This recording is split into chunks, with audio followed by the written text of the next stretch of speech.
Okay, so today we are going to talk more data visualization. The first few weeks are going to just really be about data visualization, and the tool that we're going to use in our class is going to be ggplot. ggplot is kind of this suite of graphics things that we can use in R, and they can help us create great graphics. I guess before I get into some of this stuff in ggplot, I wanted to just go over a couple slides from Wednesday's lecture that we ran out of time and we didn't get to do. And this is just kind of illustrating a little bit on how important data graphics can be.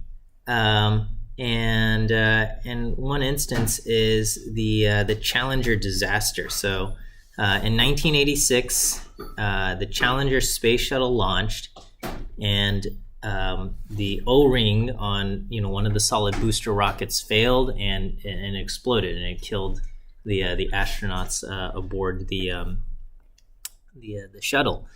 The engineers had been kind of recording information about the solid rocket boosters, and they gathered information about when some of these O-ring kind of the seals had failed, and this was one of the graphics that was used that showed there's a relationship between the temperature that the rocket took off and when they failed. And this was a graphic, and these kind of things indicate, there was a failure, or at least not a failure, but like a risk of failure. They observed the O-rings, and they noticed some damage here, some damage there, some damage here and there. And when you have the data presented like this, you go, okay, well, just some damage, but sure seems like everything's okay. It's really hard to kind of make sense out of this graphic here, right? Here is some information that was recorded, okay, about kind of the temperature history of O-ring temperatures, and kind of like these, what was the risk of failure and things like that. When the data is presented like this, it's hard to make sense, okay? And but if you, just by kind of taking the same data that's available in this graph and this graph, and making a graphic like this, you start to, it's a little bit easier to kind of see, there's actually a risk here, okay? And so on the vertical axis is kind of the damage index, ring damage index, okay? And we can see, if we try to fit a line, most of the launches took place, between 65 and 80 degrees temperature, okay? And kind of the damage index there is around 0, all right? And, as the temperatures got lower, the damage index seems to get a little bit higher. When the temperatures were around 57, it was around here. When the temperatures were around 54, there was a much higher thing. And we don't have a ton of data points out here, but there's one here. And the morning of the Challenger disaster, the outside temperature was in the 30s. It was around 30, 34 degrees that morning, okay? And we can see that there is no data way out, there was never any kind of thing. And so if you were to just say, all right, if you had to guess and extrapolate what is the risk of an O-ring failure out at this temperature over here, you realize, there's a great risk. We have no idea. There's no data out here. And so the decision to kind of do a launch at this time would have been seen as very risky. But because the graphics, the information provided was presented like this, okay, that kind of seeing like what is going on is not so clear, right? If you present a graph like this and you say, hey, this is where we gather data, and so far the lowest temperature we've ever done up to this point was 53 degrees, And this was the risk at that time, and we're considering a launch where the temperature is 35 degrees. I think at that point it would become a little bit more clear that this presents a risk and a challenge, and unfortunately, it was a national tragedy and a disaster at that point, and the O-rings did fail at that very low temperature. And so being able to present, your findings, there was an engineer who was aware of the problem related to temperature, but yeah, he was ignored. There's a fascinating documentary on Netflix, I think, called Challenger Final Flight. Talks a lot about that. But anyway. That's just an illustration of some of the importance of data visualization that is truly able to communicate what it is that we want to communicate. All right, so let's talk about ggplot. Okay, a lot of what I am going to discuss comes from this textbook, the R Graphics Cookbook, and again, it is this textbook is free to read in your browser. Again, if you want to spend money and get a paper copy, which is nice to have, you can do that. But you can also read the entire contents in your browser. Okay, ggplot is kind of this package created by Hadley Wickham, and the GG stands for Grammar of Graphics. Kind of this way of thinking about graphics, right? The grammar of making graphics and things like that. A lot of what we do can be achieved in what we consider R's native plotting capability. We call that R, the kind of statistical environment that we work in, has the ability to create plots and graphics on its own. And if you take another course, say Stats 20 or something like that, you'll learn how to use some of those native tools within R. But I like ggplot, and I think there's a few nice features. It really creates this framework to think about graphics that I really like. But I also like base graphics, and I use base graphics a lot for kind of quick plots, but we're going to focus on using ggplot. The key idea here is that we have values in the data and we map them. Okay, there's a correspondence to the values that appear in the data, the numbers or the categories or whatever it is, and they correspond to some kind of property in the graphic. Okay, maybe it corresponds to the color of your data point or your location of your data point, things like that. Okay, so graphic properties, if we were to say make a scatter plot, graphic properties would be like, where is the X position? Okay, the horizontal position of the dot, the vertical position of the dot, maybe the color of the dot, the shape of the dot, things like that. Okay, if we do not map a property of the data to a property of the graphic, it is not a data visualization. So here is just a very simple data set. I've got 6 people. I've recorded, and this is just made up data, but we have heights in inches, weight in pounds, the gender of the person, and this person's hair color, right? And what we can do is we can create a graphic. And here, I say we're going to use this function ggplot. We're going to take data from this particular data frame. The data frame is basically this table of data. And we're going to say map the height variable to the x-axis, the weight variable to the y-axis, take the gender of the person and associate that with the color of the point, take the hair color of the person and associate that with the shape of the point, use points to illustrate our data, and a theme line draw basically adds some lines. And this is our graphic here, okay?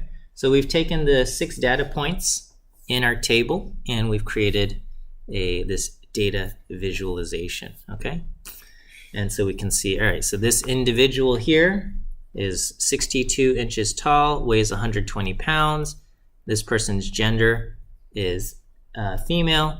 This person's hair color is brown because it's a square point. And we can kind of go through and look at this for each individual. So that's a simple scatter plot.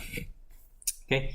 I mentioned this on Wednesday, and I said, one of the powers of data visualization is it allows our brains to kind of utilize its visual processing ability, right? You can kind of identify patterns, and you can notice points that stick out, or you can kind of extrapolate and imagine, where your data is going, and pick up trends and patterns that just aren't possible when the data is presented just as a table of values, okay? Our brain can look at these values and think about these values, but it's hard for our brains to kind of pick out patterns when it's just numbers in a table. When we see them displayed graphically, it's easier for our brains to pick out, identify patterns, right? So when we see them represented at points visually, our brain is able to visually process the information, identify patterns and relationships much more quickly. And so with that in mind, there are two very important jobs of the graphic, okay?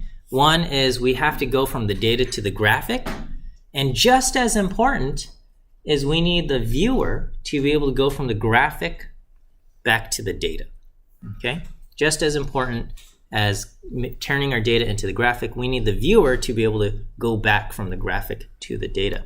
And what I mean by that is, with this data graphic, you could, if I said, create a table where each row is each person and give me all of the information in the table, you could do this, right? It would take you a couple of minutes, but you could say, all right, let's look at this individual. How tall is this individual?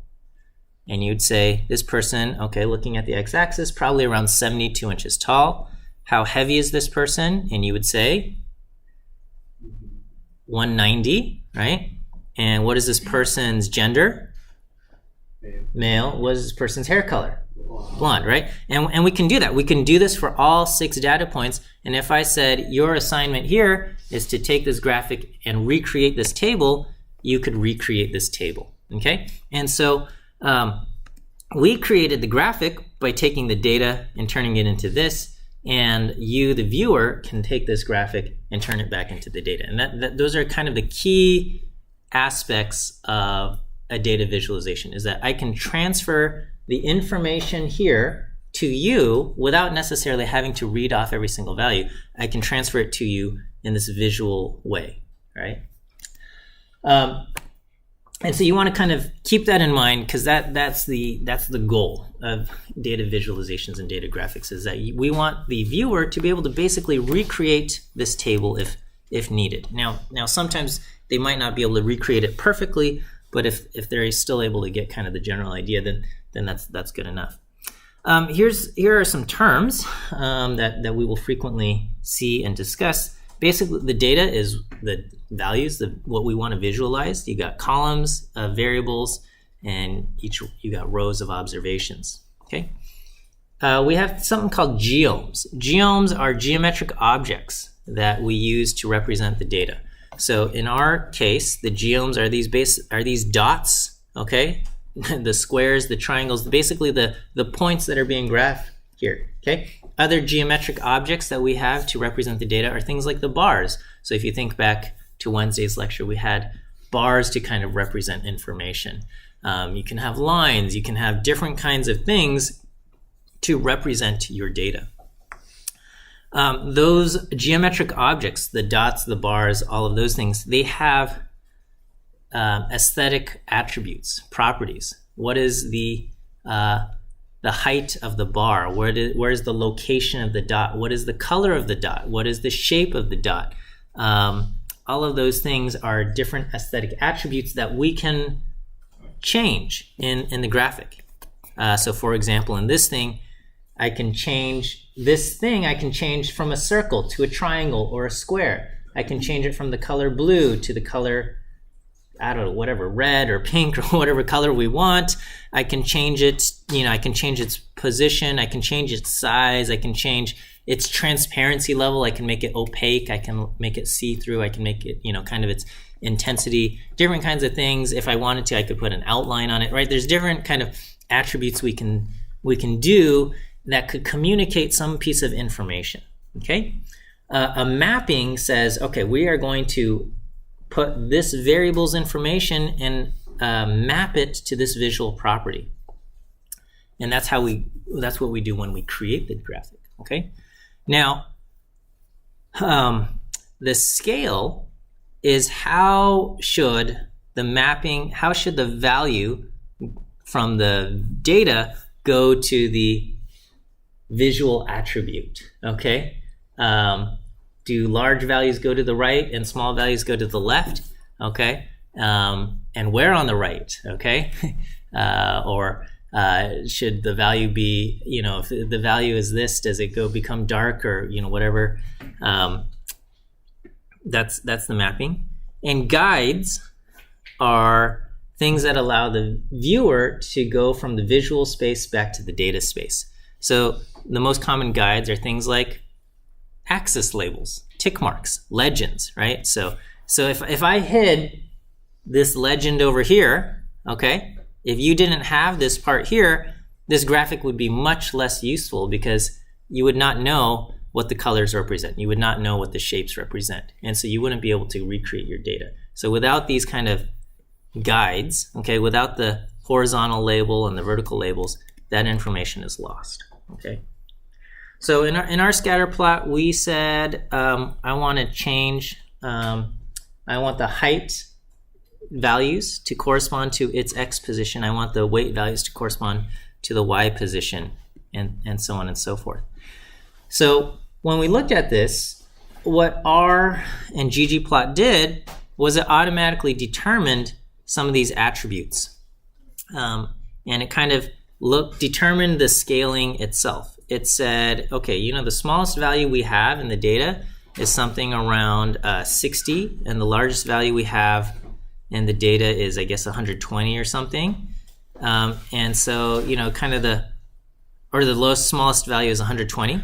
And so the lower left corner is something like 59.5, 118, right? This lower left corner, and that allows kind of our smallest data point to kind of fit comfortably there, okay? And the largest data point is, 72, 190, and so it puts the right corner to be, 72.5, 190, and it allows kind of all of our values to fit into our graphic. And that was done automatically by ggplot. If we wanted to, we can control it ourselves, and we can say, hey, I want the graphic to have different aspects, right? So for example, when we looked at this thing, this is kind of ggplot automatically determines and said, okay, well, the data we've recorded fits here, and perhaps to kind of get my point across and say, hey, this is the day we're launching and the temperature is way down here, I can manually say, you know what, don't put,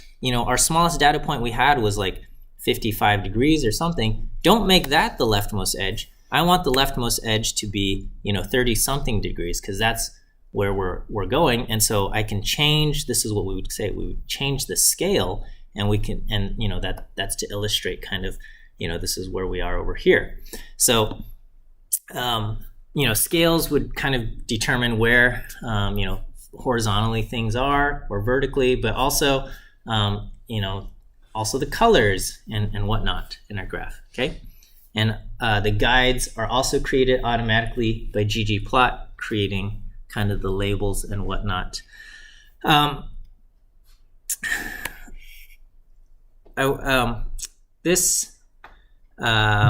we created our graphic, we also created a mapping between the gender of the people in our data set to the color of the dots, and the hair color of the people in our data set to the shape of the dots. Okay, and this is what our graphic looks like. Now, I could just as easily change my mapping a little bit. I could say, I want the gender of the people to correspond to the shape of the dot, and I want the hair color of the person to correspond to the color of the dot. Okay? And if I do that, this is what our graphic looks like. And it looks different. It's the same information, but kind of our immediate impression is a little bit different, right? Our eyes tend to notice color before they tend to notice the shape of the points. And so here what we see is that in our data set we have 3 different hair colors represented, black hair, blonde hair, and brown hair, and they are kind of represented with the red and the green and the blue dots, and this is what we happen to see. And then only if we really focus and say, okay, the circles correspond to female and the squares correspond to male, or not the square, the triangles correspond to male, then we notice, okay, there is, in our data set we have 2 genders represented. And that's what we have. So it's the same information as this graphic, okay, but kind of our immediate impression of the data is a little bit different because our eyes are drawn to certain aspects before they're drawn to other aspects. But if I gave you the same assignment and I said, take this scatter plot and recreate the data, you would be able to recreate the exact same data, right? It would present no kind of challenge. And just as likely, we could take, I could switch the height and the weight, the X and the Y, and things like that, and you would still be able to get the data back. Okay. I forgot. Did I give you any view quiz answers yet? No, yet. Okay. Let me give you your first view quiz answer. Today, the first answer is the letter A. A as in apple. A as in apple is the first view quiz answer.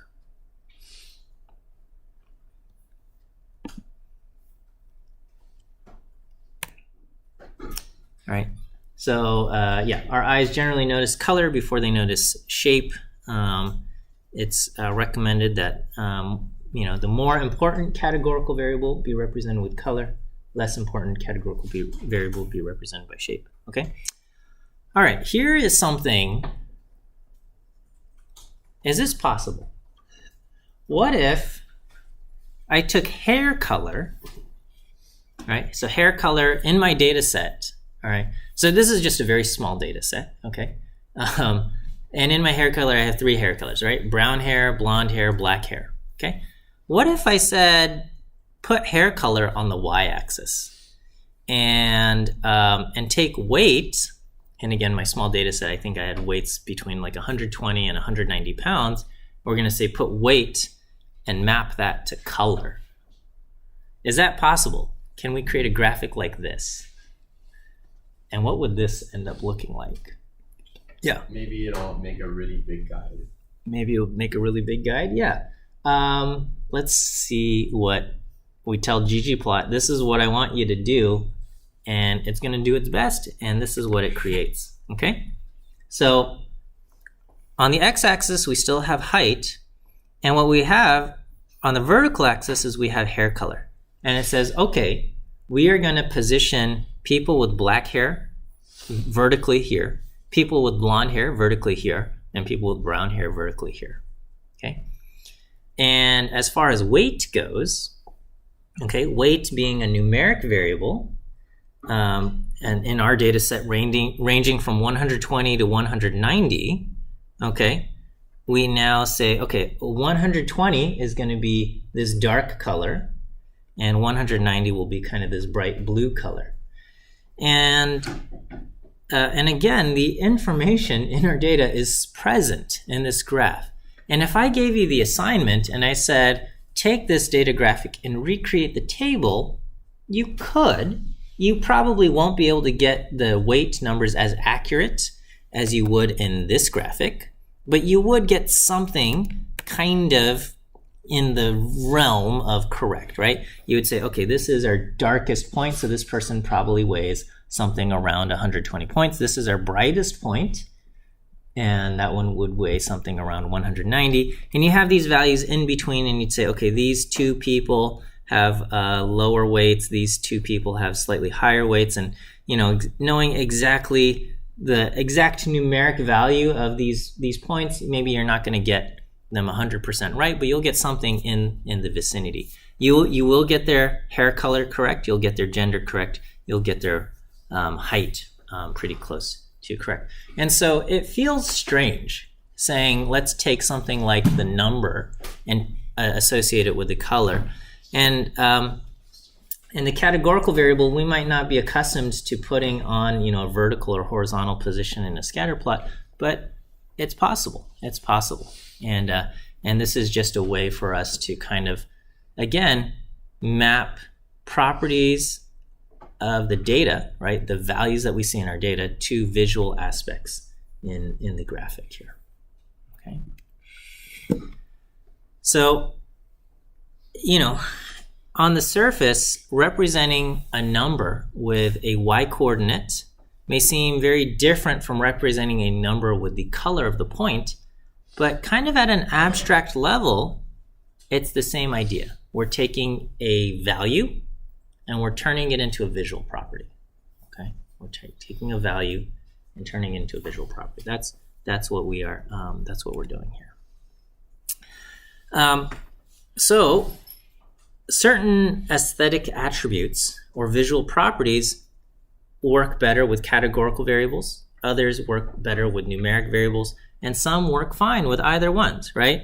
So certain things will only work with categorical variables, such as the shape of a point. Do we use a triangle, a circle, or a square? That's really only going to work with a categorical variable, okay? You can't really say, I want to, the shape of the point to correspond to 120 pounds and this shape to correspond to 121 and 122 and 123 pounds and things like that. You'll run out of shapes, right? How many shapes can we represent? It's not going to work well, okay?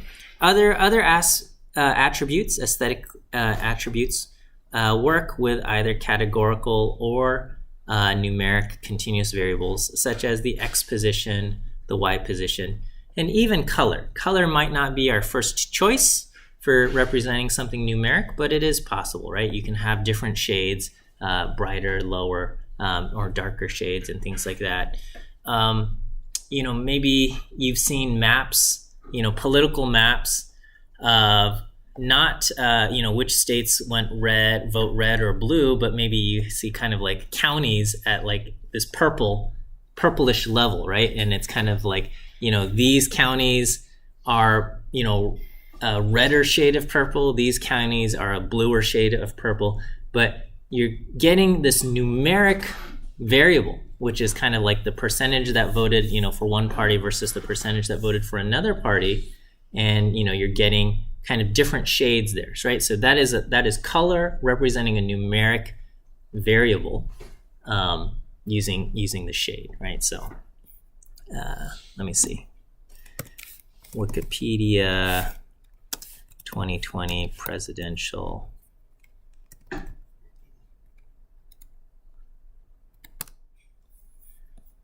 So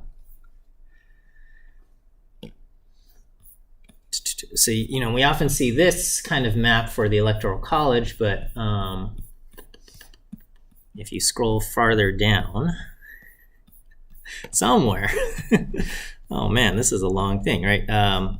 Okay, you might see a graphic, something kind of like this, right? And so we have different shades of red and blue and purple, kind of indicating, this is a numeric variable, right? The percentage of a certain county voting, for one party or another. And we recognize, okay, comparing Los Angeles County to, say,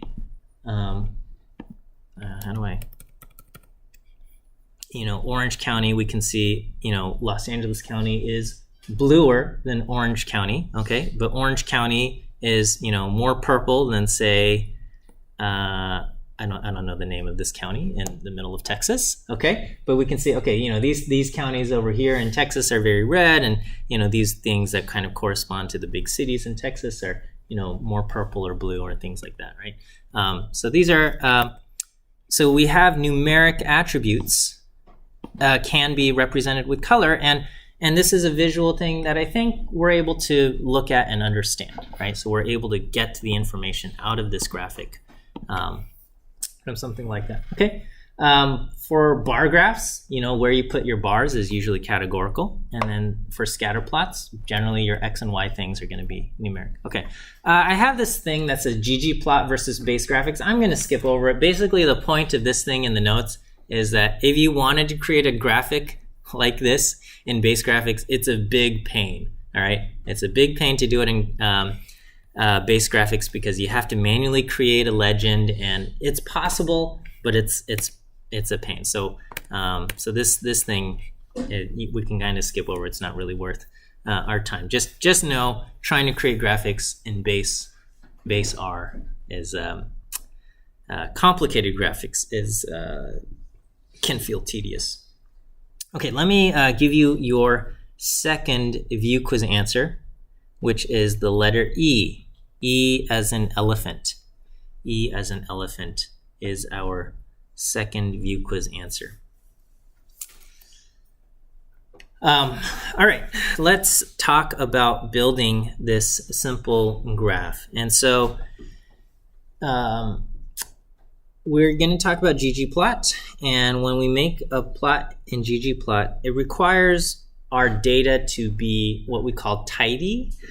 And basically, it means each column is its own variable, and each row is its own observation.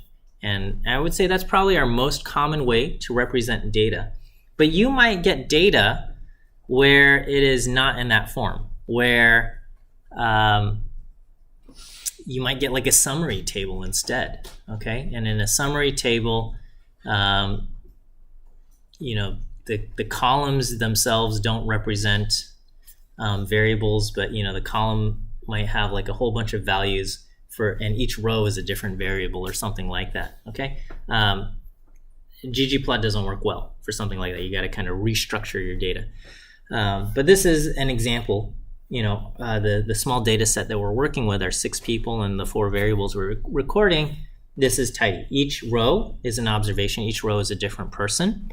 Each column is a different variable. Okay?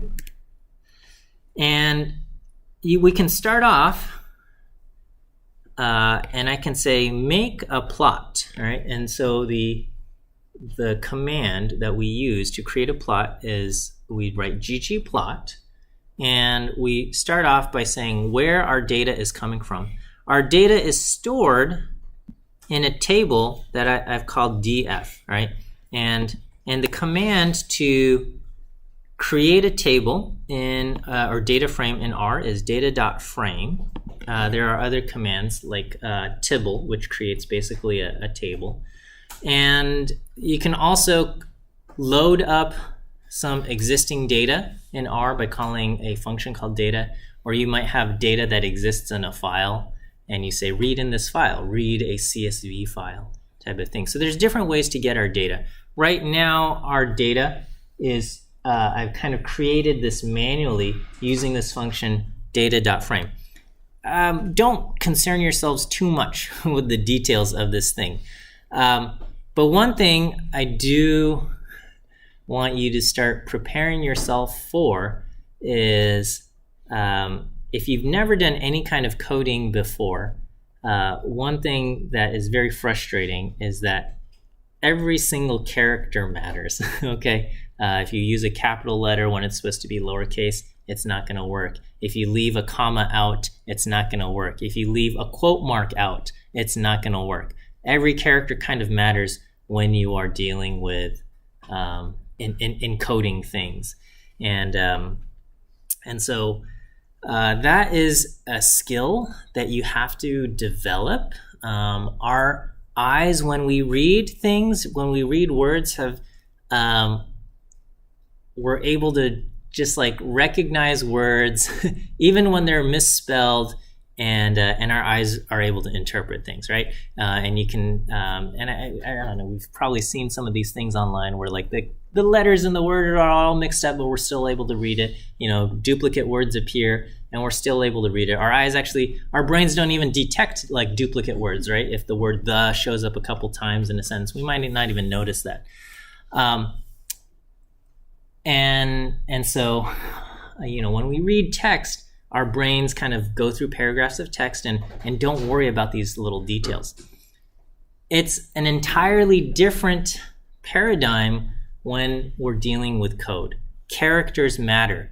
And so it's almost like you have to undo or retrain your brain to be able to read code character by character, versus the way your brain reads sentences is it just kind of looks at letters all at once and it picks up the meaning and the things like that. But when it reads code, it has to be able to read character by character, right? Equals, space, C, parentheses, 62, comma, 67, comma, things like that, right? Quote mark, things like that. All of these things make a difference. And so part of the learning curve in coding is just training your brain to be able to read things character by character, which it's not accustomed to doing. So just want you to be aware of that, right? The fact that I have 2 closing parentheses here is very important. If I left off one of those closing parentheses, or I have an extra closing parentheses, this whole code will break and fail. So every single character matters. But right now, we are just going to make a graphic, and we have a data frame. We have this part here that says AES. AES is like stands for aesthetic, and it's the aesthetic mappings. And right now we're going to say I want to take the variable height, which is one of the columns in my data frame, and the variable weight, which is another column in my data frame, and I want to map them to these attributes of the graphic. I want height to go to the X attribute, the weight to go to the Y attribute. And if I do that, I get this graphic that has nothing. It's blank. But it has defined kind of the x-axis for height, the y-axis for weight, but nothing else appears there, right? There's no geometric objects being used here to represent this, okay?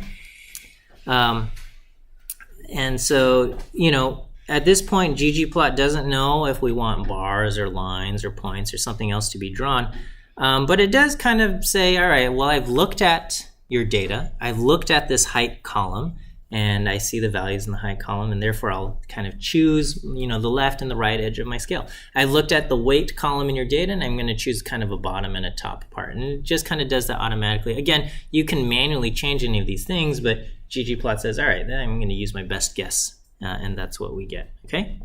I'm going to say, all right, now that we have that, we're going to add points. I'm going to do geom_point, and it will draw points, and this will result in a scatter plot. So this is what we get. I've added, I said theme line draw. The default theming is kind of this gray background with white lines. It makes it really hard to see on a projection screen like this, to see kind of the white lines.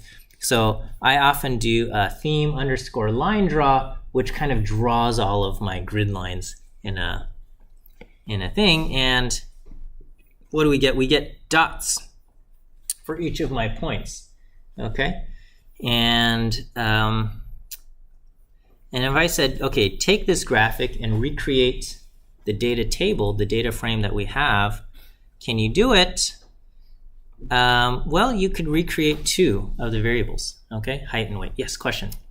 If you don't fill in any of the aesthetic values, will it automatically select like your first 2 for X and Y? Or yeah, if you do not specify your aesthetic mappings, ggplot will not do anything, okay? So there's no kind of, so ggplot requires that you specify the aesthetics. You can't just say, hey, figure out the aesthetic mappings yourself. So you have to say, at the very least, in order to get anything, you have to specify which variables you want graphed. Now, when you give it a variable, it's going to try to figure out how to do this. And so, this height the variable I map to X could be categorical, it could be numeric, and it will figure this out. It will kind of look at it and recognize and do that, but it won't know what variables to do. Okay. Okay, so we do this. I say, hey, recreate your data. You could at least get these two variables, height and weight. Okay, we won't get gender. We won't get hair color information or any other information out of this graphic. Okay, and we can say, all right, it's kind of hard to read, right? There's 6 data points, and some of these a little bit harder to it's harder to see, right? Okay, when we're dealing with plots in ggplot, one thing we can do is we can use a little bit of we can use something called assignment and recall some of these things. So the code I used to create this plot is this. I said ggplot, do this aesthetic mapping, add the points, and do theme line draw. Okay. And what I can do is I can say, all right, let's take this ggplot part, the theme line draw part, and I'm going to assign it to an object in R called P. Okay, this here, which is kind of the less than sign and a dash, R interprets as a single character. Okay, it's the assignment character. In other coding languages, your assignment character is generally the equal sign. And in R also understands equal sign as assignment. And so depending on whose code you read, you might see the equal sign in R. But this is the traditional assignment operator in R, which is this little arrow, the left arrow here. And that's what I'm going to generally use in my code. But yeah, this is the assignment operator. And so what we're going to do is we're going to assign this to P, and the preceding line, this the code used to generate this thing, is equivalent to saying, all right, P, which is ggplot this plus theme line draw plus geom point. So we can do that. Okay. So this line P plus geom point is exactly equivalent to this thing, and that's what we would get. And if you wanted to add additional aesthetic mappings, you can do that inside, say, geom_point. So I could do an aesthetic mapping, color equals gender, inside the aesthetic mapping up here. I can also do it inside geom_point. So we can map this the variable which gender someone has to the color of the point. All right, and so I'm going to say color equals group. I put that inside the aesthetic mapping. It's important that we use this, that we wrap this with AES. Okay, and again, characters matter in that I have 2 opening parentheses, so I need to have 2 closing parentheses. And if I leave one of these off, it's going to break. Okay, so I'm going to map the gender of the person to the color of the dot, and this is the graph that we get. Okay, it's a little bit. So by default, we can see, the plots, the dots are real small. All right, and so we have to squint and look real carefully at the thing to kind of see our values here. But we can see, okay, this little pink color corresponds to female. This little blue color corresponds to male, and that's what we have there. Okay,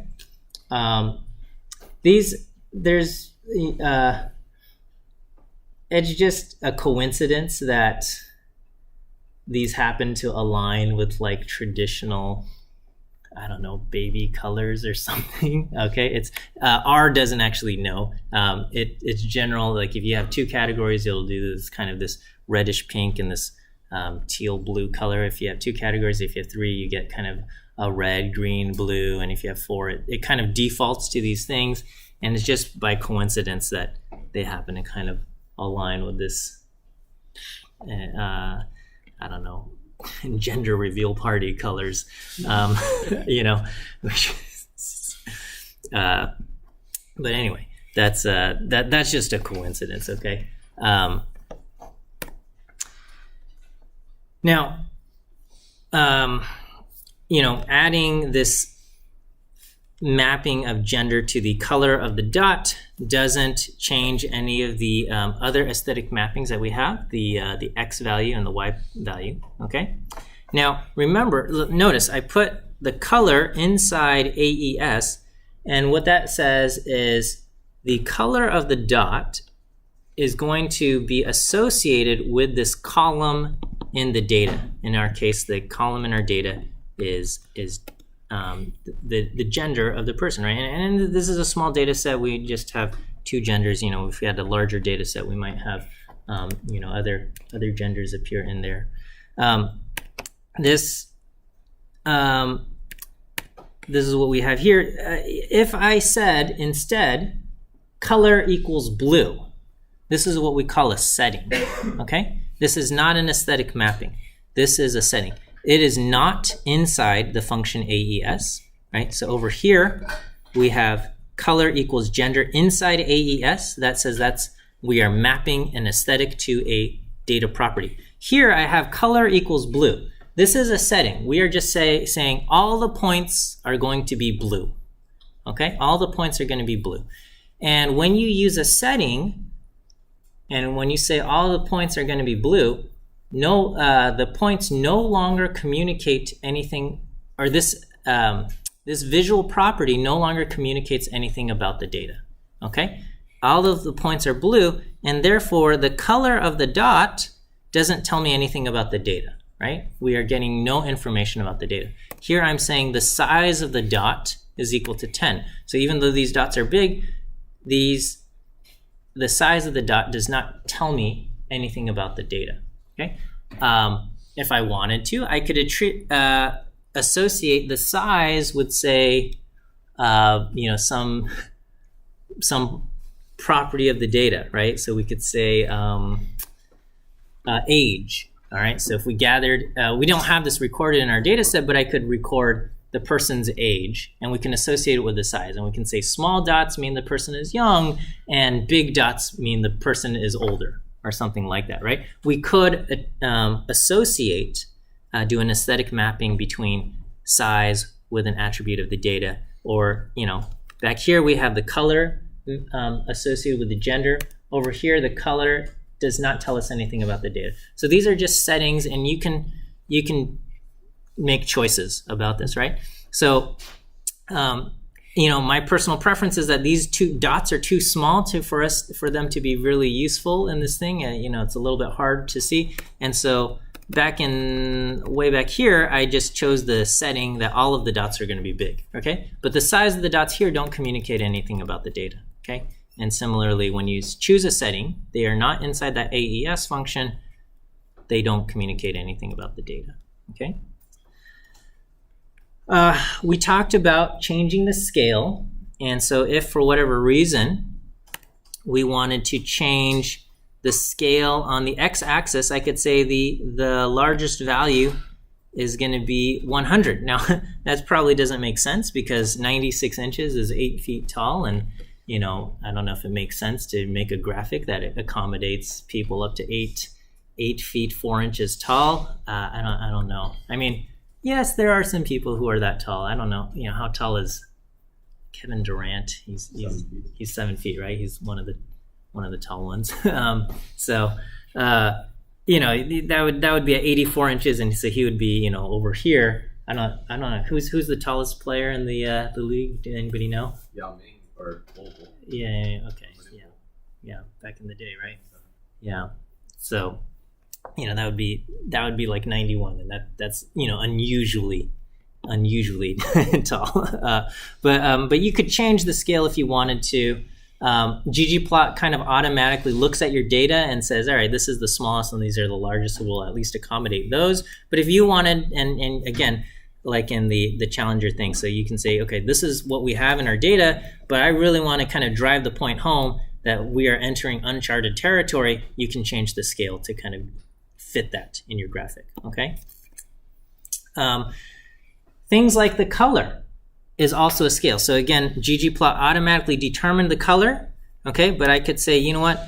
I really want to lean hard into the gender reveal colors, and I'm going to choose pink and sky blue. Or, if you wanted to take the hair color and do something like, okay, the default hair colors were things like red, green, and blue, and you can say, you know what, I actually want the hair color for black to be a black dot, and the hair color for blonde to be this kind of yellow dot, hair color for brown to be this brown colored dot. You can do that, and you would get something that kind of looks like this on your graphic. And so these, choosing the colors, again, what should the visual attribute look like when it represents something from the data is a scale property. Okay, let me give you your last view quiz answer. Today's last view quiz answer is the letter B. B as in bear. B as in bear. Okay? The names of colors are a little bit funny. You'll have to go online and you'll have to look for named colors in R, and there's like a chart of all of the colors and their names and things like that. It's kind of just like, what is this color called when you open up a box of crayons and you pull it out and it's like, oh, this one's called goldenrod. And it's like, oh, what is that? Yeah, that's kind of what you have to kind of do, okay? All right, so we will end here for today. Have a great weekend. Happy Easter to those of you who observe. And we will see you on Monday.